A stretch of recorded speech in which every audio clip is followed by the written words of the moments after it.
Hi guys, আমি এখন আছি নীলাদ্রি লেকে। আর আপনারা দেখতে পাচ্ছেন আমার পিছনে একটা লেক, এত বড় লেক। মানে এই লেকটা যে এত সুন্দর, এটা সৌন্দর্য আমি বলে শেষ করতে পারবো না। তো দেখেন অলরেডি লেকের মধ্যে কিন্তু এই যে বোটগুলো চলতেছে, এই বোট দিয়ে হচ্ছে পুরো লেকটা কিন্তু ঘোরে সবাই, ঠিক আছে? ওই পাশে লেক আছে, এই পাশে লেক আছে, আর এটা অনেক বড় লেক।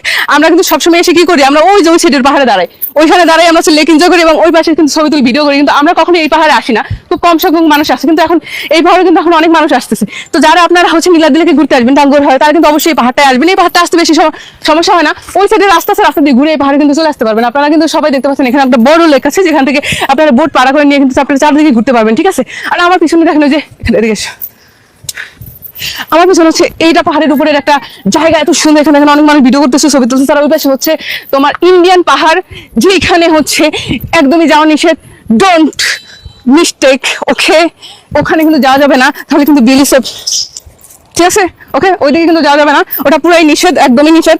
সো আমরা কি করবো, যেটা করতে পারি, আমরা হচ্ছে এই পাহাড় পর্যন্ত আসবো, এখানে এনজয় করবো, ঘুরবো ফিরবো, লাভ দিবো। এবং এখান থেকে কিন্তু চাইলে আপনারা লাভ দিয়ে কিন্তু বাঙ্কি জাম্প করে কিন্তু আপনারা কিন্তু সমুদ্রে পড়তে, সরি, লেকে পড়তে পারেন, ঠিক আছে? লেকের পানিটা কত সুন্দর এবং কত স্বচ্ছ, দেখছেন? এত সুন্দর পানি আপনি কোথায় পাবেন বলেন? এটা কিন্তু খাওয়া যায়, এত সুন্দর পানি, ও মাই গড। যাই হোক, আমার